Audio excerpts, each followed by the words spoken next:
the curl of a vector function.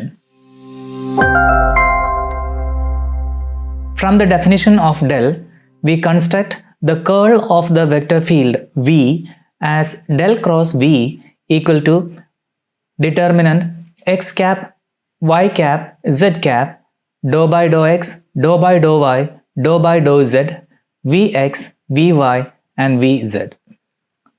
When expanded, this will be equal to x hat dou Vz by dou y minus dou Vy by dou z plus y hat dou Vx by dou z minus dou Vz divided by dou x plus z hat dou Vy divided by dou x minus dou Vx divided by dou y.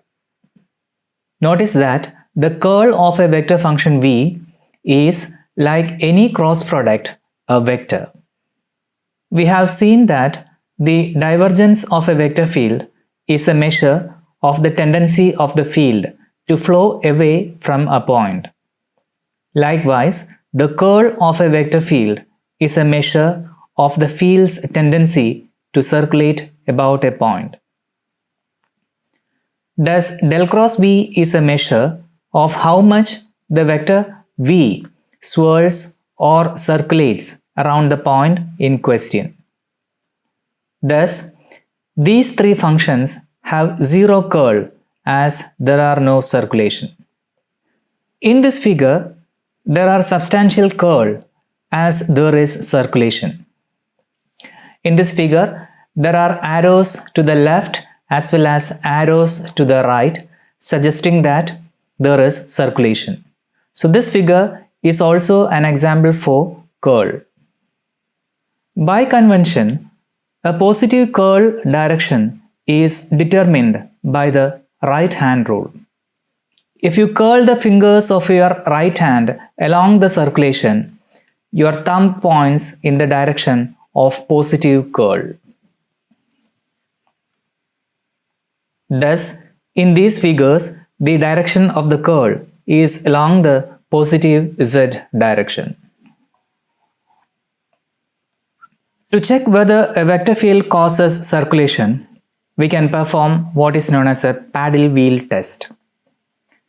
Consider the vector fields shown in this figure. Numbers 1 to 7 are indicated at points where we want to check the curl. A simple means to check the curl is to assume the field lines as the flow lines of a liquid and place a paddle wheel at these locations. If there is a circulation, the paddle wheel will start rotating.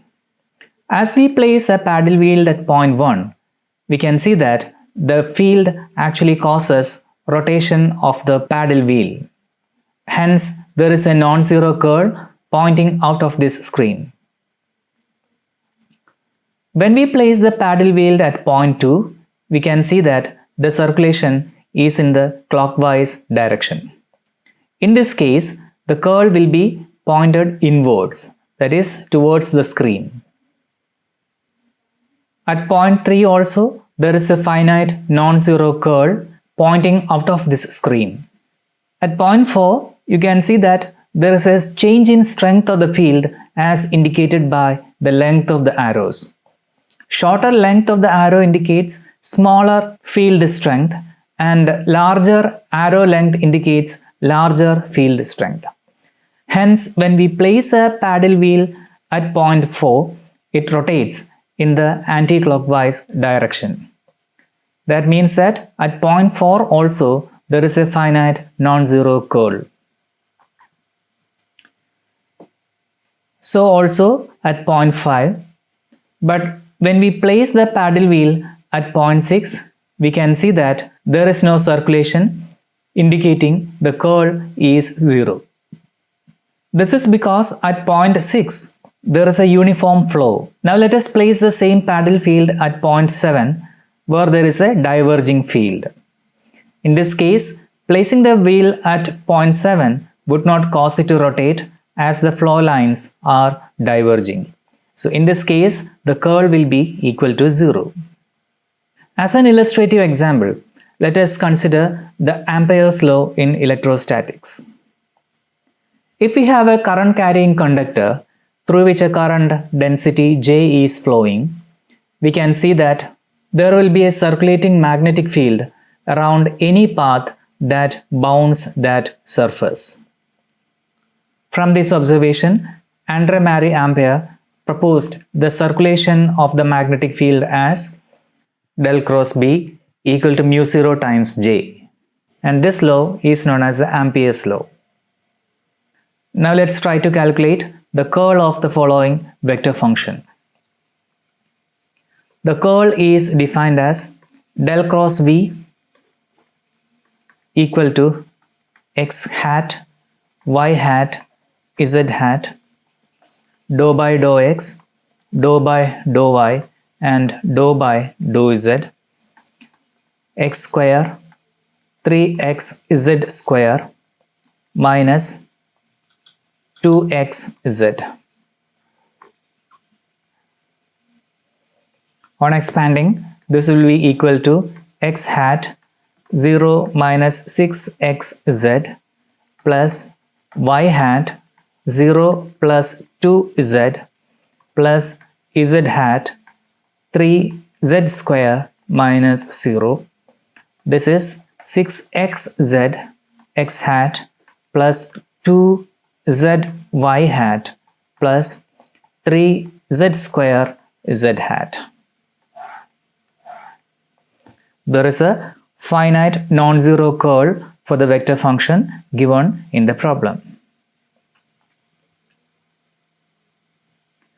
Now let us try to calculate the curl of the following vector function. This will be del cross V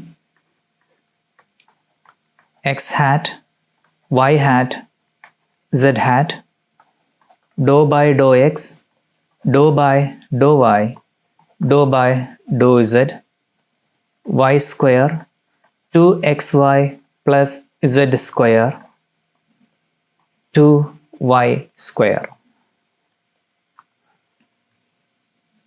On expanding, this will be x hat 2z minus 2z plus y hat 0 minus 0 plus z hat 2y minus 2y, and the curl turns out to be 0.